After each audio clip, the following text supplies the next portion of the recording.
Hoy conoceremos la historia de un hombre que ha entregado toda su vida a la voluntad de Dios y a compartir la palabra de Dios a los que en algún momento de su vida le han necesitado.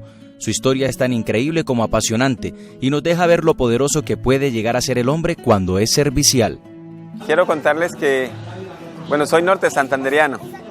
Estudié aquí en Ocaña, en el Instituto Bíblico, en este lugar donde estamos, pero soy del lado de Cúcuta, nací en una vereda, Cerro González, y pues mi infancia pasó más en el campo y otra parte en la ciudad de Cúcuta. Después a los 10 años, prácticamente a los 10 años, escuché del Evangelio ya en forma muy convincente, muy personal, porque pues yo nací en un hogar cristiano, como entre una cultura cristiana, evangélica, pero por ahí a los 10 años, exactamente, una noche, escuchando de que hay un juicio, de que Dios nos ama, pero que hay un juicio, y algo me hizo pensar que yo necesitaba ponerme en paz con Dios. Eso fue en 1970, ahí digamos que tengo una convicción personal, ya no es como una vida de tradición, de cultura, sino ya algo muy personal. Y de ahí, a los 4 años me bauticé, y luego escuché hablar acá del Instituto Bíblico, del programa en Ocaña, y yo creo que Dios puso ese deseo en mí de venir a prepararme. Timoteo, preocupado por la búsqueda de la verdadera razón de su fe, decide prepararse para emprender su camino como misionero. Cuando ya estaba en el bachillerato, en las clases de filosofía especialmente, a veces yo no hallaba cómo defender mi fe, ¿no? Yo decía que creo en Dios. El profesor de filosofía le ponía a uno ideas, preguntas, y yo me miraba que, yo digo que soy un cristiano y no sé responder por qué soy cristiano, ¿no? Que creo en Dios y no sé explicar cómo es Dios. Entonces yo dije, no, yo tengo que prepararme, porque ¿cómo es eso de que uno anda en una vida supuestamente creyendo en Dios y no sabe qué es lo que está creyendo? Eso me impulsó también a venir al Instituto Bíblico, me preparé, y después de eso fui enviado a la selva, entre los grupos indígenas. Entonces, empezó mi trabajo que me ayudó para mi propia experiencia, para mi conocimiento y para ayudar a otros a que conozcan realmente de Dios. Hace exactamente ya 30 años, exactico, ya casi 31 años que salí de este lugar del Instituto Bíblico acá en Ocaña y viajé al Baupés, entre los grupos indígenas de los cubeos, más exactamente, más tiempo con ellos. Timoteo es enviado a muy temprana edad a cumplir su misión. Tenía 24 años, ahorita ya casi voy a cumplir 55, pues por causa de mi preparación, ya que tengo un conocimiento en la palabra de Dios, tengo un entendimiento más claro de la verdad, de la Biblia, de Dios. La tarea es lo que nos dice el Evangelio, ¿no? Que debemos ser luz para otros. Lo que yo sé, con una convicción ya más clara, compartirlo con otros. Y había una necesidad en ese momento, en diciembre del 83, de ir a la selva, porque allí habían trabajado otros misioneros, pero eran misioneros extranjeros de otros países. A causa de la situación de orden público en nuestro país, esos misioneros tuvieron que irse. Entonces la tarea que ellos habían iniciado, alguien debía continuarla, y vieron que lo único era que fueran colombianos. Entonces, preciso en ese tiempo yo salí a la práctica y fui enviado a continuar ese trabajo misionero que otros habían iniciado antes. Entonces voy a predicar el Evangelio, voy a ayudar a seguir creciendo en la Biblia, en el Evangelio, a los que ya estaban caminando en el Evangelio entre los indígenas. Todas las circunstancias se dieron para que Timoteo fuera el enviado de Dios para aportar todo su conocimiento a los indígenas. Yo digo que es así, yo ahora lo entiendo por la Biblia, ¿no? Dios dirige toda la vida de cada persona, Dios la dirige. Y Dios seguro ya tenía todo el plan, estaba dirigiendo mi vida para que fuera. Cuando vine aquí a estudiar al instituto, yo pensaba en que de pronto iba a ayudar ahí en Cúcuta, donde estaba viviendo.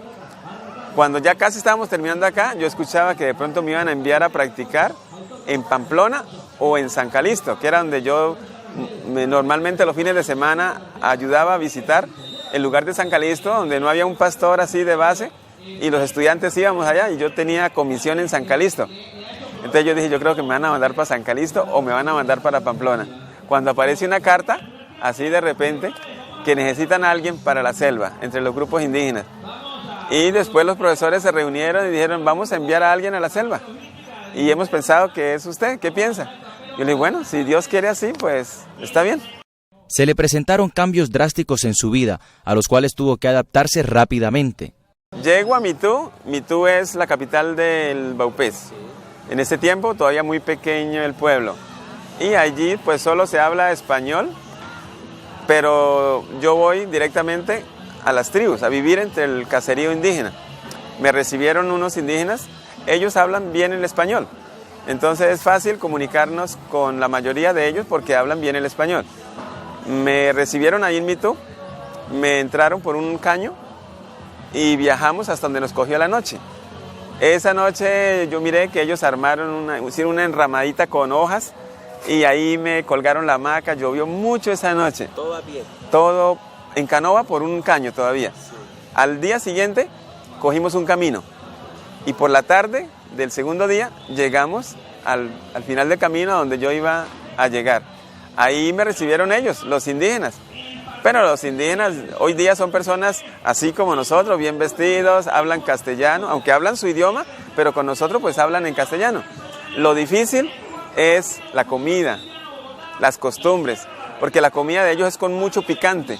Y yo llegué con hambre esa tarde y me pusieron un plato de pescado, de mojarra, muy rico, yo lo vi muy rico, quise comer, pero era tan picante que no pude comer, yo tenía hambre. Una abuelita me comprendió que yo no podía comer y fue por allá y fritó unos platanitos y me dio, y ese día pasé con esas friticas, con eso me acosté. Bueno, Dios me fortalece, Dios nos ayuda y así pasé. Pero el primer mes, la verdad, fue muy difícil. Uno extraña la ciudad, la familia, la iglesia, la cultura de uno. La gente toda estaba hablando en otro idioma, me miraban, se reían, hablaban otras cosas y yo perdido ahí. Pero yo tenía claro a qué iba, ¿no? Voy a enseñar. Cuando yo hablo con ellos, pues ellos van a hablar español conmigo. Sino que uno anda en medio de ellos están hablando otra cosa, se ríen, lo miran. A uno le queda como esa incomodidad, ¿no? ¿Será que me pasa algo? ¿Será que qué tengo? Pero no, eso fue un mes el más duro. Desde ahí en adelante ya uno se va como acomodando a las comidas, a las cosas de ellos, y ya todo se va poniendo un poquito más suave. Timoteo fue recibido por la tribu y comienza su labor con los indígenas. Ellos lo recibieron con mucha alegría. Ellos, de allá vino la invitación y les comunicaron seguro que viene alguien.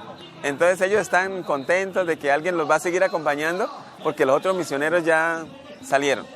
Entonces ellos dicen, bueno, alguien va a venir a estar con nosotros, no nos vamos a quedar tan solos. Y están como en esa expectativa y quieren. Entonces es un recibimiento agradable porque la gente lo aprecia a uno. Lo están esperando y están como buscando la manera de que la estadía de uno allí sea agradable, que uno se amañe, que uno se pueda quedar ahí con ellos. Entonces, aunque es difícil, pero ellos están procurando como que uno se sienta bien. Momentos muy duros comenzaron en la selva, entre esos adaptarse a la gastronomía de los indígenas. La comida. Pues, yo voy con el pensamiento de que si ellos comen, son personas como nosotros, que comen diferente, ¿no? Hay días que, por ejemplo, cazan un mico. Nosotros por acá no comemos micos. Entonces, aunque uno tiene el pensamiento, pero uno los ve a ellos tranquilos. Es algo normal. Entonces, bueno, si ellos comen, yo creo que yo también puedo comer. Entonces, eso lo va ayudando a uno. Lo más difícil fue de pronto los gusanos, las ranas, que son por temporada nomás. Y a veces uno ni los consigue. Pero esa es la parte como un poquito más difícil. Porque no, ¿qué cuento? ¿Cuándo comer unos ranas por acá? Y comer esos gusanos, no son gusanos de algo dañado, sino gusanos de árboles, gusanos de palmas, o mojojoy, o otras clases de gusanos. Pero son un plato bueno. Ya la primera vez que me dieron un gusano, me lo dieron tostadito. Lo comí y comí con algo más y tomé algo. Pero yo sentía que como que el gusano está aquí. Y yo seguía tomando algo, pero no, es la impresión, el pensamiento de uno nomás, ¿no? Pero ya me ayuda, digamos, la dirección de Dios. Dios lo ayuda a uno a adaptarse al lugar. Y también mirar, la Biblia dice, todo lo que Dios creó es bueno. Entonces, ese versículo me decía, todo es bueno, todo lo que Dios creó es bueno. El hecho de que yo viva diferente y los indígenas vivan diferente no quiere decir que lo de ellos es malo y lo de nosotros es lo bueno. No, todo es bueno. Entonces, si todo es bueno y si Dios lo dice, sí, pero le queda a uno siempre la lucha, ¿no? De adaptarse. Al comienzo, sí, uno briega, pero poco a poco, ya después con el tiempo, me sirven un plato de gusanos, yo me los como tranquilo, como si me sirvieran una bandeja de pechuga, de pollo, asada, por ahí bien rica, un pedazo de carne bien rico. Así uno mira el plato de gusanos, normal ya, pero al comienzo no es muy fácil, ¿no? Su estadía en la selva se extendió más de lo pensado, pues Timoteo encontró en este lugar su hogar y el lugar para formar una familia. Inicialmente uno va a un año de práctica, termina el año de práctica y ya de ahí en adelante depende de que uno se acostumbre o que uno se sienta que es para esa misión, que la vocación o el llamado de Dios es para ese lugar. Hay que llegar a una conclusión entre los profesores que lo envían a uno, entre los que lo entrenan y uno personalmente opinar y la iglesia donde uno va, el lugar donde uno va. Entonces allá querían que yo volviera y yo también quería continuar porque uno ve la necesidad, la gente queriendo conocer de Dios y los que ya son creyentes en Dios queriendo que los acompañe y queriendo que sigamos. No hay más nadie que quiera ir, entonces la verdad yo sentí un deseo de continuar. Acá en la misión inicialmente pensaron que pues de pronto, ¿qué vamos a hacer allá? Dejemos quieto allá. Otros dijeron, no, mejor hagamos algo allá. Y siempre había como una lucha, ¿no? Bueno, pero allá no hay quien responda económicamente por mí. Entonces, bueno, hubo 2 iglesias acá en la ciudad de Cúcuta, 2 iglesias que dijeron, no, nosotros respondemos en parte por él para que no haya problema y que él siga, porque si Dios lo ha llamado para ese ministerio allá, pues apoyemos. Y ya se solucionó el problema y entonces ya seguimos ahí en la selva. Después de ese primer año, Timoteo emprende un nuevo viaje que ahora en diciembre completará 31 años. Entonces regreso 3 años más. A los 3 años me casé con una joven indígena del grupo Cubeo, Anita Triana. A los 8 años de estar allá, 4 años ya de casado, la niña primera que Dios nos dio tiene 4 años. Y yo vi la necesidad de salir solamente por un tiempo, como para que mi hija hable más español, porque ya estaba hablando solo cubeo. Y una vez quise hablar con ella y hablarle de Dios y decirle, mire hija, cuando ella tenía 4 años, le dije, hija, usted también es pecadora. Todos nacimos con una herencia que viene desde Adán y Eva, somos pecadores. Entonces me dice ella, papá, yo no tengo pecado. Sí, hija, todos tenemos pecado. No, pero yo no, papá, yo no tengo pecado. Mi abuela tiene harto pecado. Mi abuela sí tiene harto pecado. ¿Y por qué? Sí, todos tenemos pecado, la abuela también y usted también. Dijo, no, yo no, la abuela sí tiene harto. Yo la miré que tiene harto. Vamos a mirar. Y me llevó a mostrarme un tercio de leña. Es que pecado en cubeo es estillas de leña. Pero suena el mismo sonido de la palabra en español, pecado. Pecado es pecado, lo malo, ¿no? Pero pecado allá significa estilla de leña. Por eso ella me decía que la abuela tenía harto pecado, ¿no? Harta leña. Yo estaba interpretándolo. Entonces dije, no, yo tengo que salir a Cúcuta y estarme un tiempo. Y vine para estar un tiempo, casi un año completo en Cúcuta. Ella estudió el preescolar allí, soltó rapidito el español y regresamos a continuar el ministerio allá. Después nació la segunda niña y otra vez la misma historia, ¿no? Entonces salimos por un tiempo de 6 meses para que ella esté con mi familia de Cúcuta, para atender algo de salud, pero solamente por algo temporal y regresamos otra vez a la selva. Ahora tengo un niño más y estamos contentos de estar allí, queremos continuar en la selva. Timoteo nos relata cómo es la vida en la selva y convivir con otra cultura. En Mitú es un pueblo donde llega el avión, donde hay mercado, donde hay hospital, donde hay internet, donde hay muchas cosas. Pero ya cuando uno se entra hacia la selva, en la selva la gente subsiste de la naturaleza. Digamos, la mujer se levanta Se levanta la familia, la mujer coge su canasto, su machete, su palita y se va a la huerta a arrancar yucas, a traer ají, a traer algo. Y el hombre coge su vara para pescar o su nailo, su remo y se va al río. Otros hombres se van a la montaña a buscar cacería. Por la tarde nos encontramos todos, hombres y mujeres nos encontramos a ver qué hay de comer, ¿no? Y es lo que trae cada uno, traen frutas del monte, entonces son recolección de frutos silvestres, cacería, pesca, y ahora pues ya tienen cultivo, entonces yuca o piña, algo traen. Y hacemos la quiñapira, se llama ya, ¿no? Preparan el pescado con mucho ají, y esa es la comida, o de pronto si hay carne de animal, carne, y de esa manera se subsiste, no vive la gente así como de empleos, no. De lo que produce la naturaleza, más de eso. Son poquitos los indígenas que tienen, digamos, un empleo para subsistir como un empleado. La mayoría subsiste de lo que produce la naturaleza y hacen intercambios. O van al pueblo, venden un poquito de pescado, venden un poquito de esas arepas de casabe, de yuca grande, y con eso consiguen jabón, consiguen pilas, por ahí las cositas más esenciales para subsistir en la selva. Lo que uno necesita es sal, jabón, pilas, anzuelos, sobre todo eso. De todas maneras siempre hay un poquito como de conflicto, ¿no? Porque uno se interna en la selva, no tiene casi noticias, no tiene televisión, no tiene nada, se desconecta uno mucho. Le sucedieron anécdotas que marcaron su vida y le dejaron un gran aprendizaje. Una vez salimos de la comunidad hacia el pueblo. Entonces los indígenas que venían conmigo me dijeron, queremos ver una película. Entonces, allá hay un misionero en el pueblo que tiene películas. Vaya usted y le dice que le preste una. Entonces yo le dije, bueno, voy a prestar una. Fui donde él y le dije, hermano, ¿será que usted tiene tal película? Dice, sí, pero la tengo quemada. Y entonces yo le digo, ¿pero sí servirá para verla? Dijo, sí, está quemada, pero se puede ver. Yo pensé que era que por ahí en la candela se quemó algo, ¿no?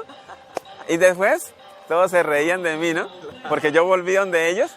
Y entonces yo le dije, sí, hay una película, pero que está quemada. Y ellos se rieron, ¿no? Otras personas se rieron de mí.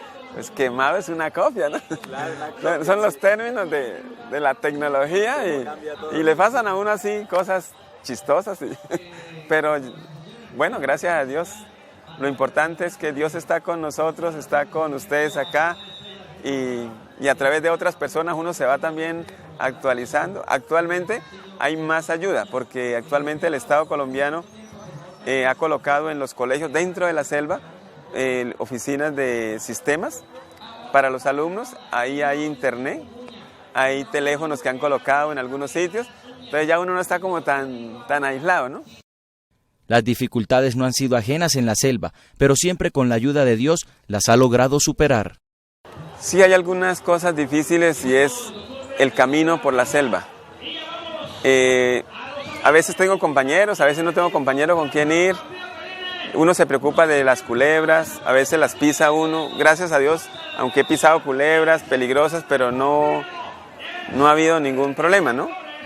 Una vez iba solo y venía frente a mí un tigre. Entonces, siempre uno ha escuchado tantas historias, películas, y eso nomás ya lo está afectando a uno, ¿no? Entonces ese día yo iba solo y un tigre venía frente a mí en el camino y yo seguí y él también venía y no se apartó. Entonces yo decidí paré. Y como a los 20 metros de uno del otro, bueno, yo cogí un palo y se lo tiré. Uno le grita, ¿no? Como regañando a un perro, ¡hey, quítese de ahí! O algo así. Y le tiré el palo. El tigre apenas levantó la cabeza, me miraba así y volteó y se fue. Bueno, y ya yo seguí tranquilo. Pero después de que yo paso de donde está el tigre, le coge a uno como nervios. Claro. Cualquier ruidito yo pienso, ¿será que ya viene? Y es que han pasado cosas peligrosas, ¿no? Claro. Un indígena que es un pastor, era un pastor, un tigre lo atacó. Él subió a una palma a bajar pepas y estaba recogiendo las pepas. Él estaba solo. Un tigre le cayó por detrás, lo agarró acá y lo mató. Y le mordió, le comió un pedazo de la paleta. Después la familia lo encontró porque no llegaba, fueron a ver. Entonces, con todas esas cosas que han pasado reales, a uno le da preocupación, ¿no? Claro, cuando uno va solo en el monte, ¿no? Timoteo nos comparte un poco del lenguaje que aprendió de la tribu. Preguntaba algunas palabritas, ¿cómo se dice buenos días? Entonces ellos me dijeron Coedacune, y pues tenía que escribir un poquito para tratar de escucharlo y hasta que comencé a decir, ¿no? Coedacune. Entonces ya usaba Coedacune, encontraba a alguien en la mañana, Coedacune, y ellos me contestaban, ¿no? Coedawe. Y de pronto otra palabra, ¿no? Si tengo sed, ¿cómo voy a decir que tengo sed? Entonces, un cuyuau. Escribía, ¿no? Un cuyuau. Y lo repetía y... Las letras son normales, igual como las que nosotros tenemos. El proceso. Pues uno tenía que colocar las letras del español dependiendo del sonido, aunque allá había una lingüista cuando yo llegué que estaba trabajando para hacer la gramática, pero yo lo que hacía era, con base a los signos del español, entonces colocaba las letras para tratar de pronunciar de acuerdo a lo que escuchaba, ¿no? Y conviviendo con ellos. Me iba a pescar con ellos, me iba al monte con ellos, que iban a sacar leña, me iba con ellos a sacar leña, que necesitaban pescar, entonces, bueno, vamos, me iba con ellos. Nos deja un mensaje para vivir plenamente con el corazón tranquilo y regocijado en Dios. Hay que leer la Biblia, hay que asistir a una iglesia y hay que comenzar a servir en muchas cosas buenas. Y cuando uno comienza a participar en muchas cosas buenas, de pronto encuentra algo como que se encariña, ¿no? Como que se le facilita. Y Dios lo va guiando a uno de esa manera y a través de pronto del consejo de otras personas. Y uno mismo se va dando de cuenta que hay cosas que para lo que uno no es bueno. Aunque de pronto uno como quisiera hacer tal cosa, pero uno debe ser honesto que yo no soy para esto, ¿no? Entonces es como vincularse a muchas cosas, a muchas actividades y de pronto uno va encontrando, me siento bien aquí, puedo ser útil aquí y Dios le irá guiando a uno también. Este es Timoteo Ramírez, un hombre entregado a Dios y cuya historia de vida es un ejemplo para las nuevas generaciones.